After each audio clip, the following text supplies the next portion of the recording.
All new subclasses coming to Baldur's Gate 3 in Patch 8.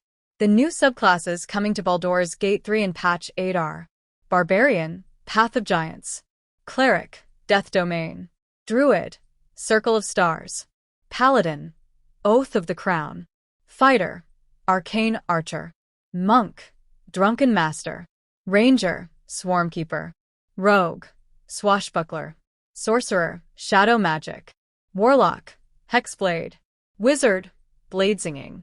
While there isn't a confirmed release date for Patch 8, the official blog post confirmed that PlayStation, Xbox, and PC players will be invited to playtest the initial patch to eliminate any bugs that may pop up in the future.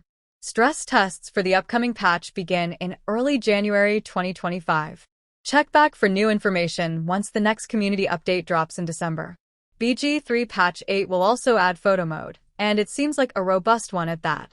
In addition to the usual things common to photo modes, such as frame options, stickers, and sweet post-processing editing options, you can choose facial expressions for party members and experiment with a selection of 40 animated and static poses. Patch 8 is the final major update for Baldur's Gate 3 and is scheduled for release in 2025. In addition to the new subclasses, the update will also include cross-platform play for multiplayer and photo mode.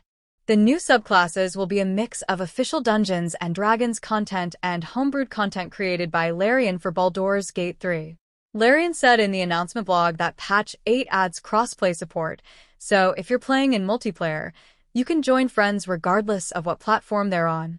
Bard, College of Glamour, can grant allies temporary hit points, charm enemies, and dominate them. Barbarian, Path of Giants. Giant's Rage passive grants you the same effect as Giant Potions and favors a playstyle that throws friends, foes, and whatever you've got in your pockets. Cleric, Death Domain. Toll the Dead cantrip deals necrotic damage to foes and increases that damage if they're already wounded. Also gets the ability to detonate corpses for that extra bit of Divinity OS 2 flair. Druid, Circle of Stars. Summon a starry form to augment your playstyle with support and damage skills. Paladin, Oath of the Crown. Uphold the law to maintain this oath, and you can taunt enemies and even take damage intended for allies. Fighter, Arcane Archer. Finally, a ranged option for fighters. The Arcane Archer can banish foes to the Feywild and dish out psychic damage that might blind enemies if they lose a wisdom check. Monk, Drunken Master. Can drink alcohol from your inventory or found around the world to recover key points. Sharing alcohol with enemies makes them drunk, buffs your armor class, and makes them susceptible to other skills that sober them up and deal psychic damage. Ranger, Stormkeeper. Rangers get 3 swarms to command in battle, including a jellyfish mob that deals lightning damage, moths that harm foes psychically, and bees that pierce enemies and may knock them back. Rogue, Swashbuckler.